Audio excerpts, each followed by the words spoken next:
Đúng. Ngọc ạ? Vâng, em có gửi vào một cái bộ loa microtech 1.8 để anh xem chưa? Vâng, lắm em đấy.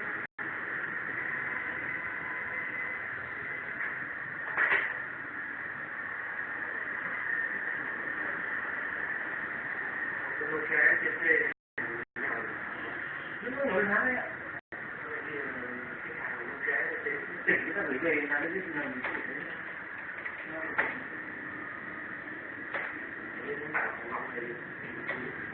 xong thì sao trừ đấy? Xong đâu vừa gửi nhá mà.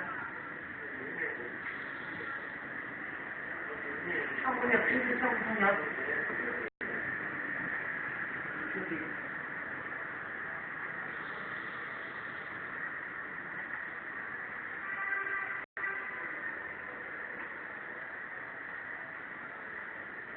Hay đường này nè. Không được chứ nó có cái trên đỉnh này, nó bỏ trên đỉnh này. Đấy này. Đấy bỏ.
Lan ạ, em có lại nhờ cái kim ơi, em có chuyển đến sở tự quá thì mới kiểm tra thì là bị hỏng cái tay con ấy, tay con nó không linh kiện để thay đổi nhất, thì báo là mình đều áo gì chơi và không có linh kiện để thay, thì nên lấy luôn.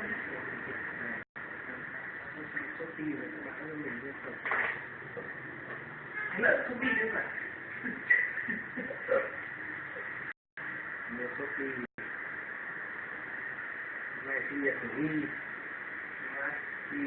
Huy đã từng làm ở đây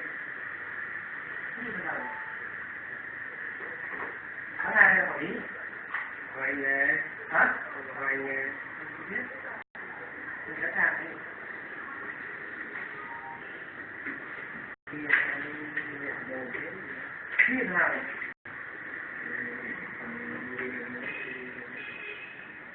bên ngoài nó biết gì đây nhật biết hả? Đi thế à? không nhớ đâu anh đã biết quá số điện biết quá đúng không? Cái tay phải đi chứ còn đi đấy biết đi mà đi ngoài đi Cháu đi Canada đi xuất ngoài đây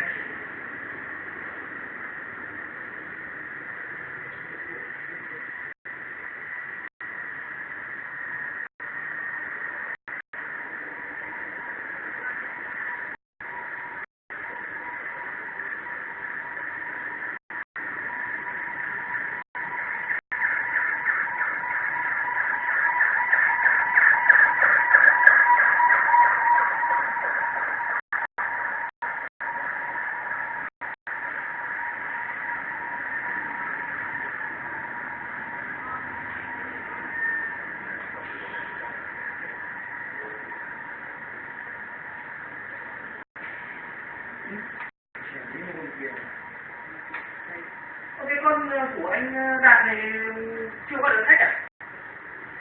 Đeo ấy Đức chưa em thấy gọi chú lại đọc số điện thoại Đức gọi không bao giờ gửi lại chứ mà thế này chứ 098 đi vào về nào cũng ạ được thì thôi 38 98 972 thế là giấy dán ở trên máy tính đâu, không ngày nào cũng gọi. Chưa ngủ dậy lại gọi phát nữa, tối chuẩn bị về lại gọi phát nữa. Cái này là như nào, không sửa được hay như nào, hay không lỗi? Rồi. Nó không lỗi như mình. Anh gì nhỉ? Anh gì đấy? Anh nào? Không lỗi nhưng mà mình phải đá lỗi cho khách. Anh nào rồi? Em bên Nguyên Kim đấy ạ. Em bên Nguyên Kim mà. Có nhận bảo hành cái máy của anh được gửi nhanh nhé. Và anh lên lấy trong ngày hôm nay lên. Hả?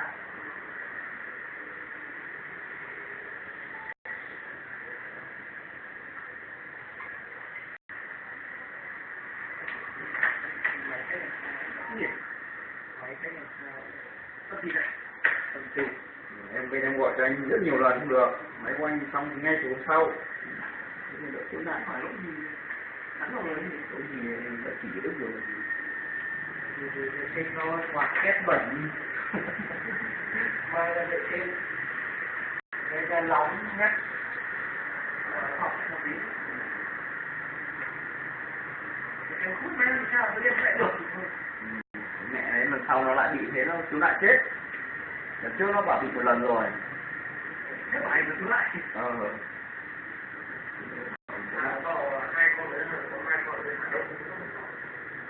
Bên ra.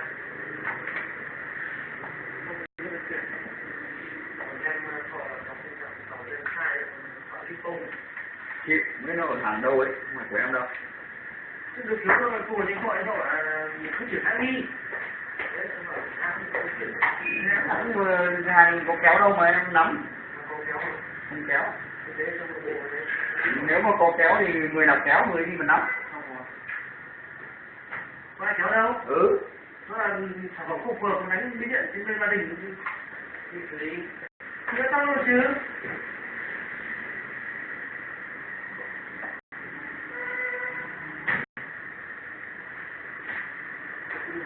Lại cái gì nữa ạ? Tôi lấy để bị phá để đeo đi.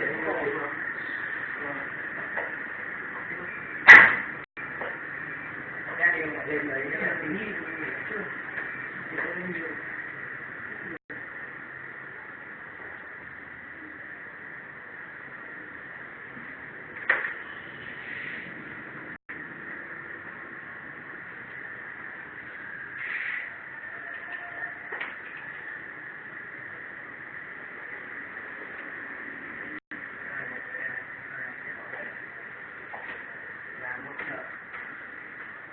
Ngày mới à? Mưa. Đưa.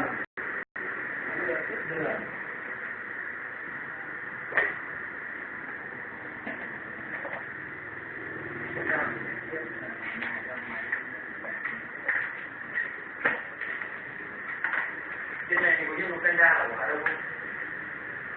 Có một con Honda ở đâu mà 15 mét. Không 15 mét này, không 15 phút.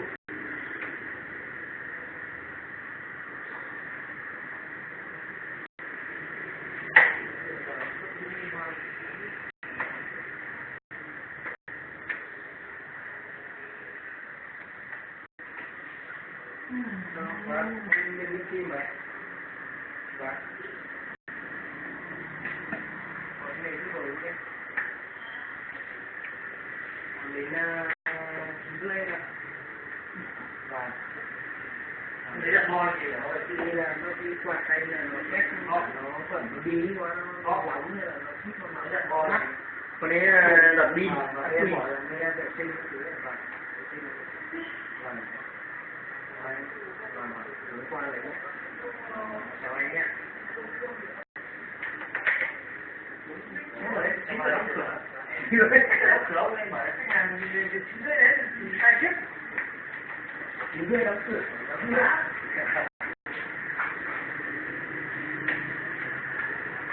Gọi Ngọc Nam bảo cô này tính bảo là 900 gram nó thấy không cợt rồi nó khoát mình. Hôm nay gọi là đấy à, nó về sớm à? Cái gì? Hay là hạ cửa thôi? Cái hàng chắc nhìn sang bên này cái sao mà người gác đi. Cái này nhìn chính dưới luôn.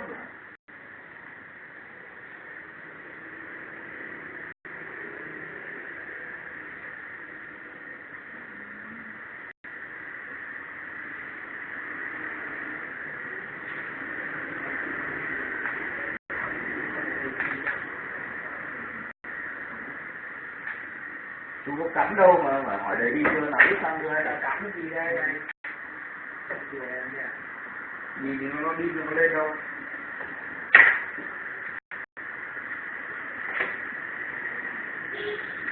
Chú test đây nha, nếu mà giả khách mà lỗi là nó chú đấy, test không kỹ.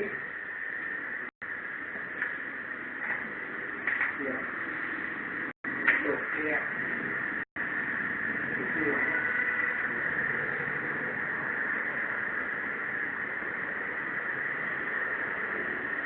Thì không khẳng định nó khăn như thế rồi mà em chỉ là gọi là khách thôi, phải chịu trách nhiệm. Bây giờ mà tôi có lại thành tức độ sẽ không nhau.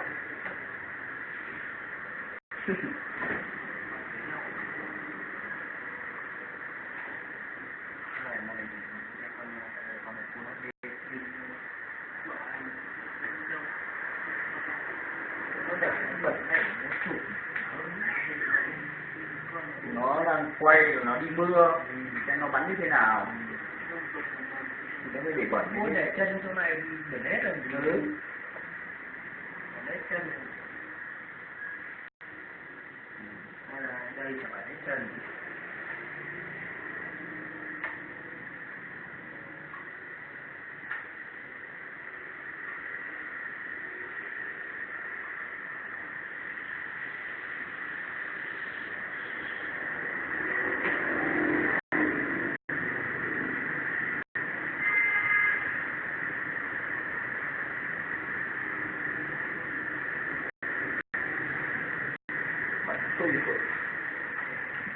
Bắn tận mặt.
Đấy chả không nói lỗi cho khách à? Tối lên lại gặp ông Dương thì lại Đối với đây thì anh biết bảo là quạt quấy bụi bẩn ép bí nóng quá.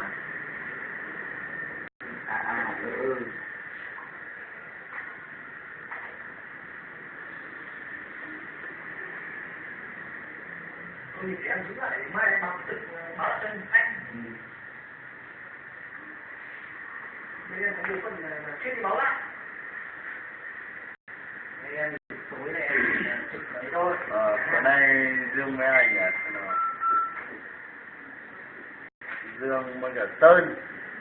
Dương với Sơn thì như là ai chơi ở lại. Sơn ở lại thì ok rồi. Anh nghe đấy rồi. Mai đến đấy.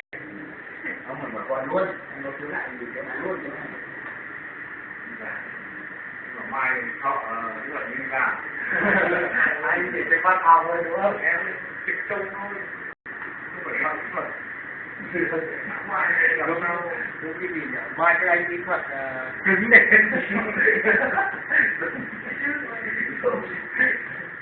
cái máy của ông già đấy này cháu có dùng đâu biết đâu biết Cháu sợ thì test bị khách phải chỉnh cho một cái hôm cái máy mà tin nhắn này cái thằng ca đến đây cứ mày tao mình nghe mình là thấy ngứa tay dạ nhớ nói chuyện đứng lên cái ngoài cứ mày tao cho phản ứng vào mặt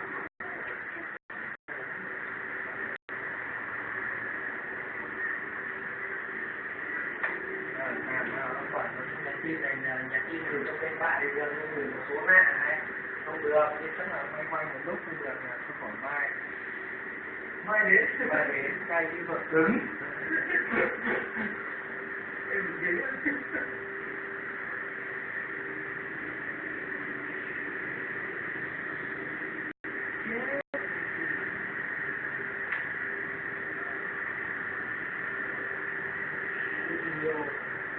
video trong bán này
đây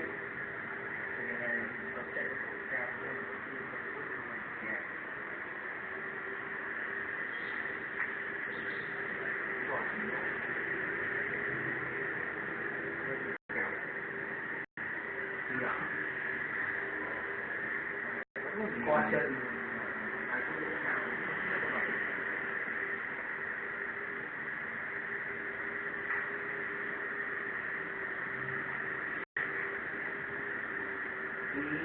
video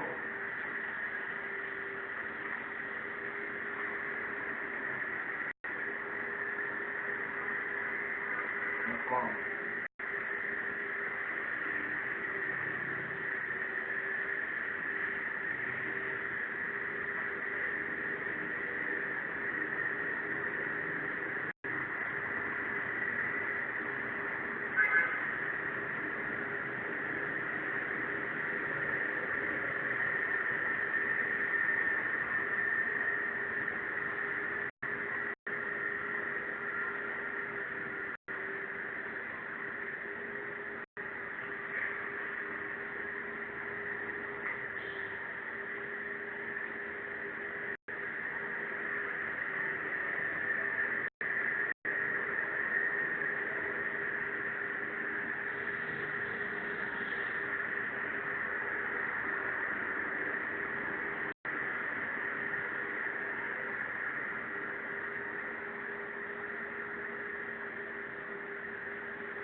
vì Trung Quốc nữa. Quân ba Việt Nam còn thắng về Đông Bắc Ca hoặc là quân ba châu Á là nghiễm nhiên có mặt tại vòng chung kết và tháng 1 năm 2020. Trước màn trình diễn đầy thuyết phục của thầy trò huấn luyện viên Park Hang-seo, tổng thư ký AFC Dato Winston John đã gửi lời khen ngợi với những ý từ. Trong thư, ông Winston John không ngại ngùng miêu tả màn trình diễn của đội chủ nhà Hoàng Gia, đồng thời bày tỏ hy vọng vào sự phát triển của lứa cầu thủ trẻ đầy tài năng này. Ông Dato Winston John viết, màn trình diễn của các cầu thủ U23 Việt Nam tại các trận đấu vòng loại rất tuyệt vời. Tôi tin rằng lứa cầu thủ trẻ tài năng này sẽ viết tiếp một trang mới cho bóng đá châu Á trong tương lai và chúc đội tuyển U23 Việt Nam sẽ gặp nhiều may mắn và thi đấu đạt kết quả tốt nhất. Sau từ lời đồn đoán, mới đây, thầy Solskjaer đã có những lãnh đạo cầu thủ bổ nhiệm với vai trò huấn luyện viên có thời hạn 3 năm. Đây là phần thưởng xứng đáng và những gì mà vị chuyên gia người Na Uy đã làm được trong thời gian dẫn dắt với vai trò huấn luyện viên tạm quyền. Kể từ khi lên thay thế huấn luyện viên Mourinho vào tháng 12, MU dưới sự dẫn dắt của huấn luyện viên Solskjaer đã giành được 14 chiến thắng trong 19 trận, ghi được 39 bàn và 7 trận giữ sạch lưới. Như vậy, trận đấu đầu tiên của Solskjaer trên cương vị huấn luyện viên chính thức MU sẽ là tổ chức đón Watford trên sân nhà Old Trafford tại vòng 32 ngoại hạng Anh vào cuối tuần này. Trận đấu diễn ra vào lúc 22 giờ ngày 30 tháng 3. Năm 29 tháng 3, Gonzalo Higuain thông báo tạm dừng sự nghiệp thi đấu quốc tế sau 9 năm cống hiến. Chia sẻ với tờ truyền thông, biên đạo sinh năm 87 cho biết, thời gian của tôi vào tuyển Argentina đã hết.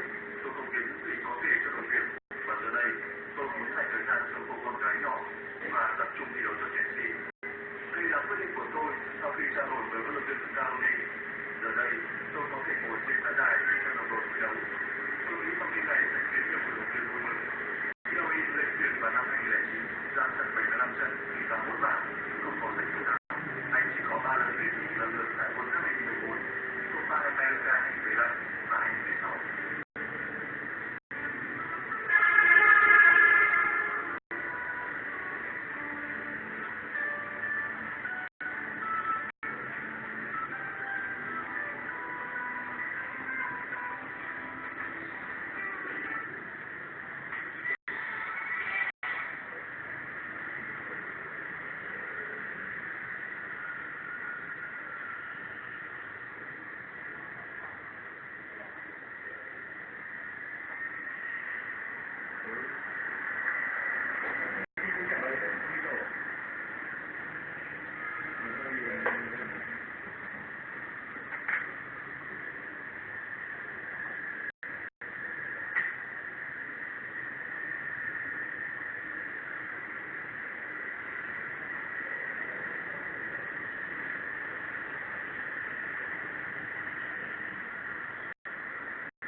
Bản tin thời điểm rồi. Chào tất cả các bạn. Chính thức lịch thi đấu vòng loại World Cup 2022 của đội tuyển Việt Nam diễn rơi vào bản tử. Và vì thắng thắng, đội tuyển Việt Nam đã giành lại ASEAN Cup 2019 và một loạt may mắn.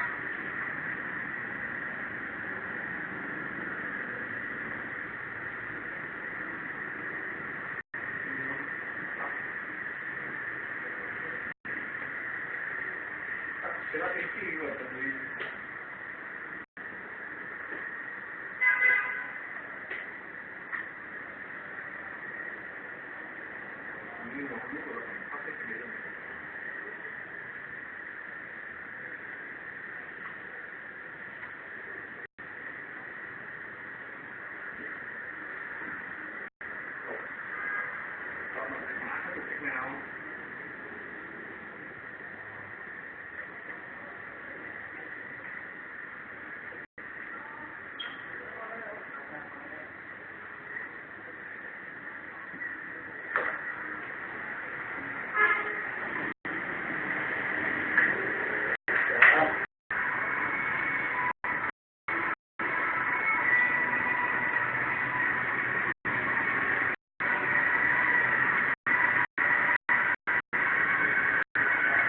kia. Đây rồi một cái tờ bị sóng với xin tỏ anh ạ.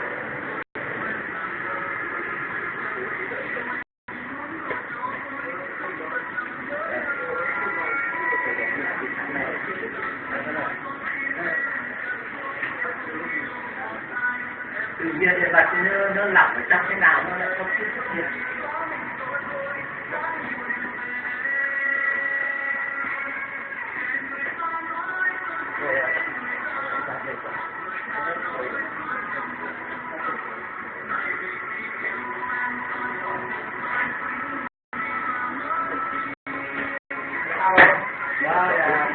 Ra đun bây giờ xong rồi là sau rồi bật cái thì nó lại không có điện nữa. Thế thôi thì chắc là nó lỏng cái gì ở trong ấy ạ. Có điện nào gì không? Điện thì vẫn vào trong này, nhưng bật thì nó không sáng cái đèn này, thế nên là cái này nó không quay được. Chắc nó lỏng cái gì ở phía trong.